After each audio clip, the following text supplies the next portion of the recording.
Lok Sabha নিৰ্বাচনেৰ vote গণনা হাটশিংবাড়িত ইতিমধ্যে 22টাকৈ round সম্পূৰ্ণ হল আৰ মাত্ৰ 3টাকৈ ৰাউন্ড গণনা কৰিবলৈ বাকি আছে। কিন্তু ইয়াৰ মাজতে এটা কথা ক'ব লাগিব যে ধুবুৰী লোকসভা সমষ্টিৰ আজমলৰ যি দুৰ্গ আছিল সেই দুৰ্গ কিন্তু ভাঙি চূৰ্ণ বিচূৰ্ণ হৈছে কংগ্ৰেছৰ প্ৰাৰ্থী ৰকিবুল হুছেইনৰ হাতত।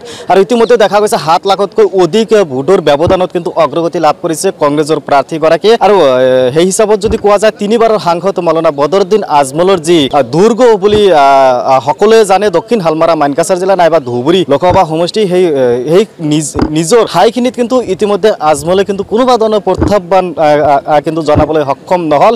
অৰ্থাৎ এইখন লোকসভা নিৰ্বাচনত যি ফলাফল ঘোষণা হ'বলৈ গৈ আছে ইয়াৰ দ্বাৰা এটা কথা স্পষ্ট হৈছে যে অসমৰ পৰা নিষেধ হ'ব নেকি ইয়াৰ ইউডিএফ অৰ্থাৎ সাংসদ বদৰুদ্দিন আজমলৰ যি দল আছে ইয়াৰ ইউডিএফ এই দল নিষেধ হ'ব নেকি এই প্ৰশ্ন কিন্তু সঘনাই উদ্ভৱ হৈছে। কিয়নো বিগত নিৰ্বাচনৰ যি ধাৰাবাহিক আছিল আৰু বিগত যিসমূহ নিৰ্বাচন হৈছিল আজমলৰ যি জনপ্ৰিয়তা আছিল এইবুলি কিন্তু তাৰ সম্পূৰ্ণ ওলোটা ছবি কিন্তু দেখা পোৱা গৈছে।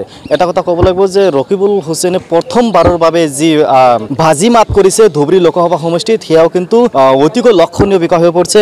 প্ৰদেশ কংগ্ৰেছৰ সামাজিক মাধ্যমৰ অধ্যক্ষ আছে, আমি তাৰ পৰা কিছু মন্তব্য ল'বলৈ চেষ্টা কৰিম যে আচলতে যে আজি যিখন ফলাফল ইতিমধ্যে প্ৰকাশ হ'ব গৈ আছে খন্তেক সময়ৰ পিছতে আনুষ্ঠানিক যি ফলাফল প্ৰকাশ কৰিব 7 লাখতকৈ অধিক ভোটৰ ব্যৱধানত ৰকিবুল হুছেইন আগবাঢ়ি আছে। তেওঁলোকৰ প্ৰতিক্ৰিয়া কি হয় আৰু কি উদ্দেশ্য আগত লৈ তেওঁলোকে আগবাঢ়ি যাব কি কয়, যেহেতু দেখা গৈছে যে ৰকিবুল হুছেইনে প্ৰথমবাৰৰ বাবে যদিও আহিছে বৃহৎ এটা ভোটৰ কিন্তু ব্যৱধানত আগবাঢ়ি আছে, কি ক'ব এই বিষয়ে? এইটো যেটো ৰিজাল্ট আমি পাইছো এক্সপেক্টেড লাইনতে হয়, কাৰণ এআইডিএফৰ বদৰুদ্দিন আজমল ডাঙৰীয়াৰ ওপৰত মানুহৰ ক্ষোভ আছে। তেখেতে 15 বছৰে ৰাইজক ঠগাৰ বাহিৰে আৰু একো কৰা নাই আৰু কিছুদিন ধৰি দেখা গৈছে তেখেতৰ যি কাৰ্যকলাপ, তেখেতৰ যি ৰাইজৰ প্ৰতি ব্যৱহাৰ, কৰ্মীৰ প্ৰতি যি ব্যৱহাৰ, কৰ্মীক চৰ মৰাৰ পৰা আৰম্ভ কৰি গালি খপনি দিয়া, মাইক দলিওৱা, সেইবিলাকত মানুহ অতিষ্ঠ হৈছে। তেখেতৰ মই পাৰ্চনেল এটাক কৰিব নোখোজোঁ, কিন্তু তেখেতৰ কাম কাজ কৰিব পৰা নাই, সেইকাৰণে মানুহ তেখেতৰ ওপৰত খং এটা আছিলেই। আৰু যিহেতু আমাৰ নেতা ৰকিবুল হুছেইন ডাঙৰীয়া 5বাৰকৈ চামগুৰিৰ বিধায়ক, তেখেতৰ কাম কৰাৰ দক্ষতা আছে, গতিকে মানুহে ভাবিছে যে তেখেতক দিলে নিশ্চয়কৈ সমষ্টিৰ কাম হ'ব।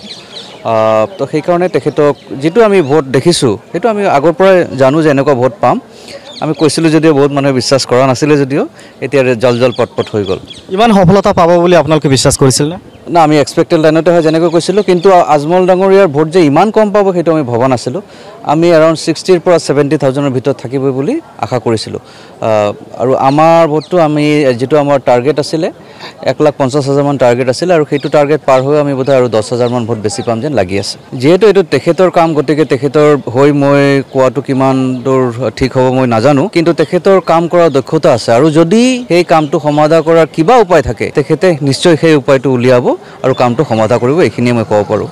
আৰু বাকী যিহেতু তেখেতৰ কামৰ বিষয়ে মই টিপ্পনী দিয়াটো উচিত নহ'ব। আচলতে এটা কথা ক'ব লাগিব যে আজি যি ফলাফল ঘোষণা হ'ব গৈ আছে গোটেই ভাৰতবৰ্ষৰ লগতে অসমতো কিন্তু এক্সিট পোল যিটো প্ৰকাশ কৰা হৈছিল, এক্সিট পোল কিন্তু ওলোটাভাৱে গৈ আছে।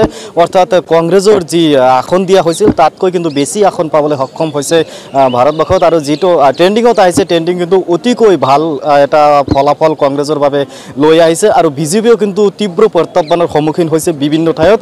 উত্তৰ প্ৰদেশৰ পৰা আৰম্ভ কৰি যিসমূহ ৰাজ্যত বেছি আসন আছে সেইসমূহ ৰাজ্যত কিন্তু প্ৰত্যাহ্বানৰ সন্মুখীন হৈছে বিজেপিয়ে।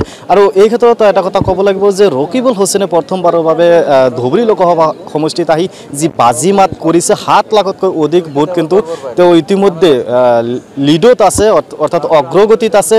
সেই ক্ষেত্ৰত কিন্তু এটা কথা স্পষ্ট হৈছে যে আজমলৰ যি দুৰ্গ আছিল, আজমলৰ দুৰ্গত কিন্তু কংগ্ৰেছে একেবাৰে চূৰ্ণ বিচূৰ্ণ কৰি পেলাইছে। অৰ্থাৎ ধুবুৰী লোকসভা সমষ্টি দীৰ্ঘদিনৰ পৰাই কংগ্ৰেছে উদ্ধাৰ কৰিবলৈ চেষ্টা কৰিছিল যদিও কিন্তু উদ্ধাৰ কৰিব পৰা নাছিল। এইবুলি উপযুক্ত এগৰাকী প্ৰাৰ্থী দিয়াৰ বাবে এনেকুৱা হৈছে বুলি কিন্তু ৰাইজৰ মাজত ব্যাপক প্ৰচাৰ হোৱা আৰু ৰাইজে কিন্তু মত ব্যক্ত কৰা পৰিলক্ষিত হৈছে।